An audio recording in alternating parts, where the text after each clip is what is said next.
sought information for a living. That is to say that ever since he returned from Korea, after having served with the armed forces, he had been working as a private investigator in Montreal. William Hamilton, a rich industrialist, had gotten in touch with him regarding a simple vandalism issue. Nothing to write home about. Not worth hiring a private eye either, just so he can drive for hours on rough roads. But that's how it had always been. The client pays, Carl gets it done.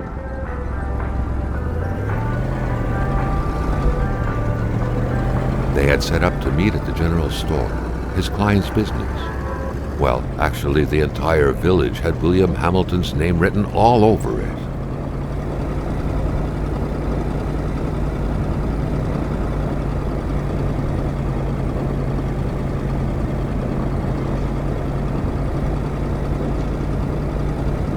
When the roads were bad, muddy, or snowed in, it was customary around these parts to close them off. But it was also customary to ignore those signs entirely and drive there anyway.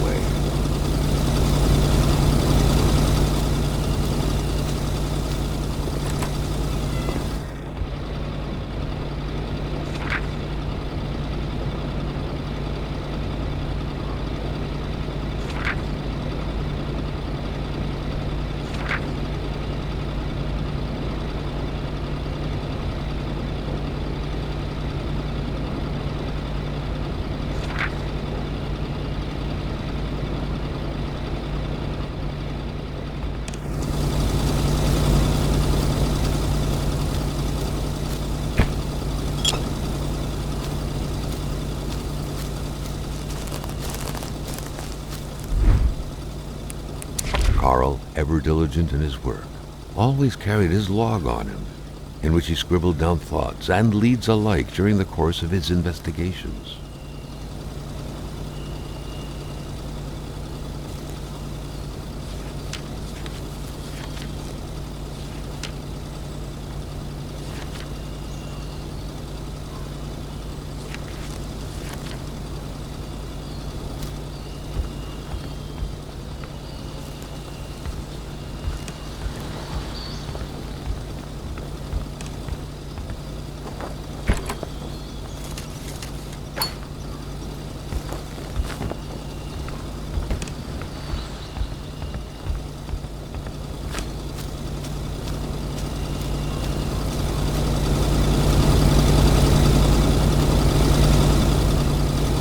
Was meeting his client in a store near this area. He was on the right track.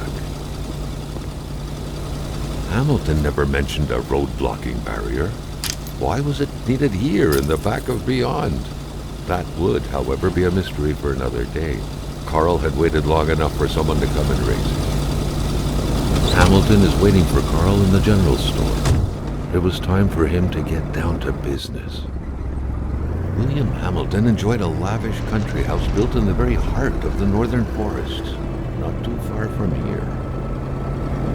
The local populace was divided when it came to the affluent man. Some saw a wealthy philanthropist dedicated to improving the region's economy.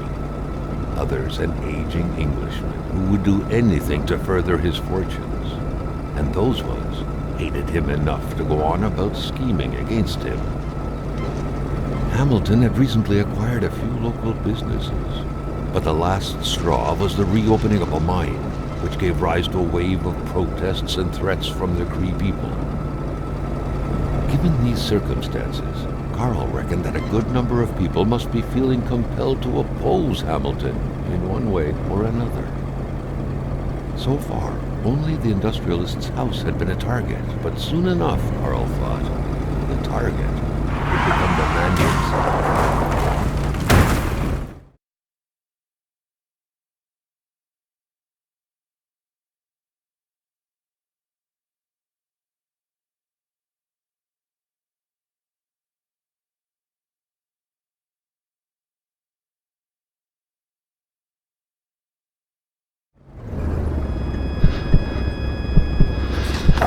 Carl needed to get out of there.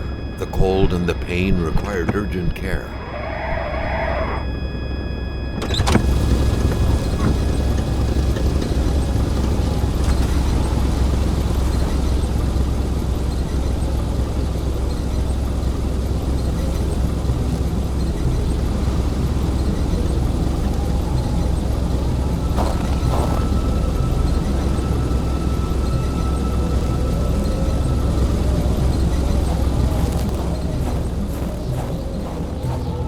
driver had taken off.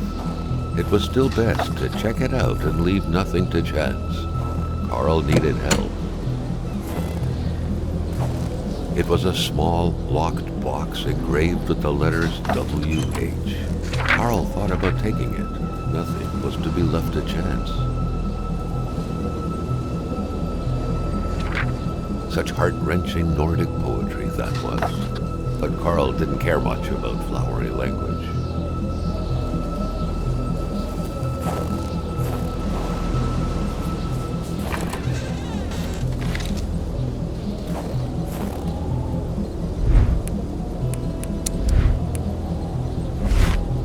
This deep in the country, his last hope was to find an abandoned garage or a farm by the roadside. His life depended on it.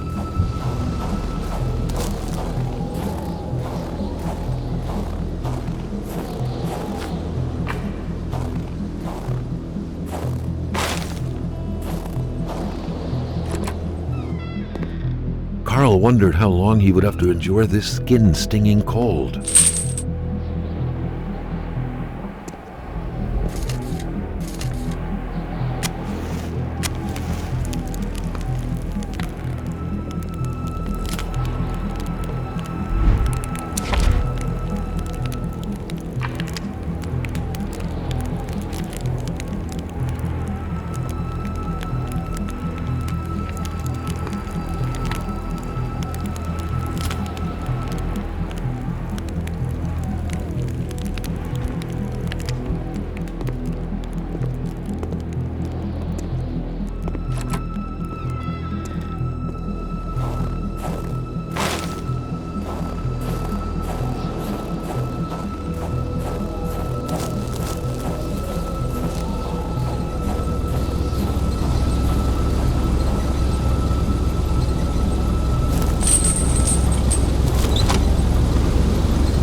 Spread out on a few acres of untouched forest, bellowing caribou, everlasting snow, and undefiled lakes. The Manistan region was no tourist hub. It was said to have been populated for millennia by Cree people, and ever since the industrial era, by the metal mining industry.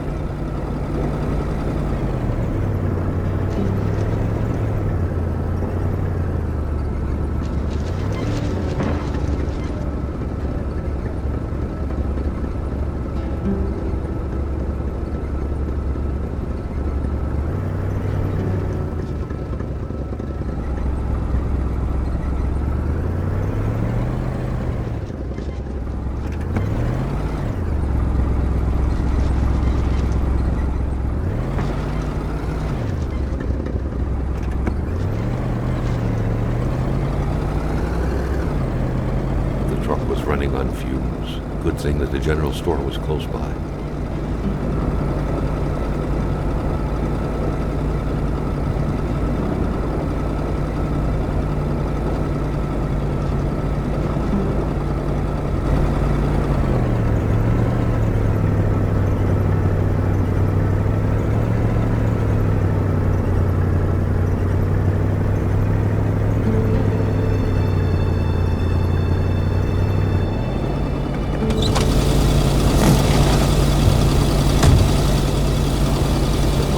Surrender their divine nectar so easily. In all likelihood, they had to be switched on from inside the store. Something fell to the bottom of the box.